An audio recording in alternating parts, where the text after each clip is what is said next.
It wasn't an algorithm. You need to understand that first. The images and sounds you were shown, the cryptic numbers that appeared in your recommendations, that was a signal, a tuning fork resonating with something already inside of you. You were chosen because you are one of the few who senses that the reality we see is just a fraction of the whole story, a beautiful, hypnotic, but fragmented echo. For months, you've been collecting those echoes, feeling their power without understanding the source. Consider this video the first translation of that source. This is not another theory or a guess. This is the blueprint, the very architecture of the philosophy you've been subconsciously drawn to. What you are about to see is the key that elevates you from a mere spectator of the mystery to an active participant in its unfolding. The puzzle pieces are in your hands. Now, let's begin to assemble them.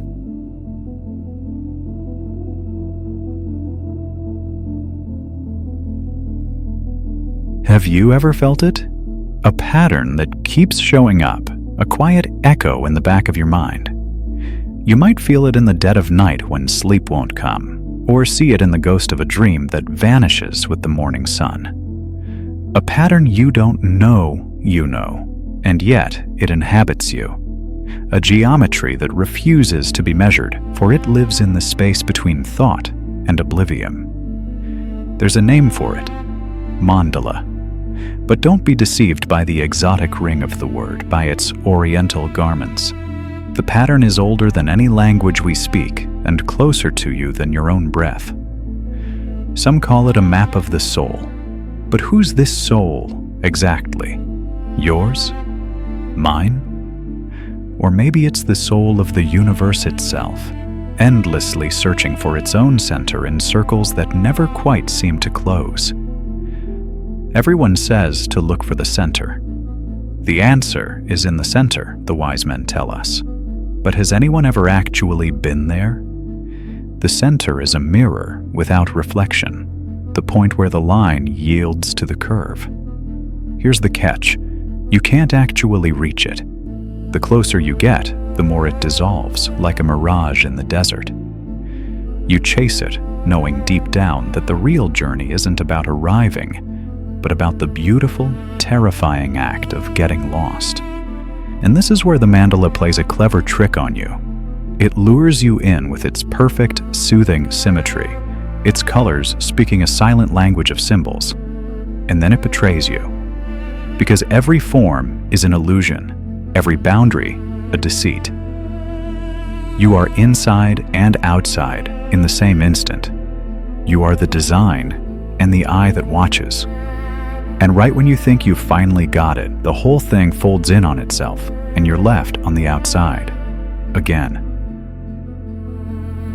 Thus, the process of individuation, such a pompous word, almost ridiculous in its attempt to define what cannot be defined, becomes a game of mirrors.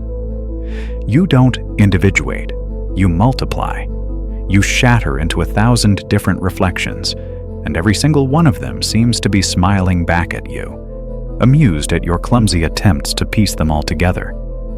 But that is precisely the trick. The center isn't a destination. It's not a point on a map. It's a movement. It's the dance itself. If you're looking for straight answers, you might be in the wrong place. We're not building a highway here. We're walking on thresholds. We're living in the space between yes and no, light and dark, here and there. The mandala is a labyrinth disguised as a map. It's a geometry of the soul that isn't designed to lead you home, but to force you to get so profoundly lost that you finally understand that home does not exist. All you have is a moving center, a balancing point that never stays where you left it. And yet, something pulls you to it, doesn't it? Like a half-remembered song. You return to the pattern, tracing its invisible lines, losing yourself in its spirals disguised as circles. And with every attempt, something shifts. It's not the map, that stays the same. it's you. You become something else. Or maybe you simply cease to be in the way you were before, because that's the final paradox, the cosmic joke that keeps us all up at night. To find your center, you must be willing to lose yourself completely. You have to dissolve into that web of lines and colors. You have to let the design absorb you until you become the design, until there's no longer a watcher and a thing being watched. There's only a single breath, a single rhythm, a single, beautiful illusion. But don't worry, no one really succeeds, and perhaps that's the game.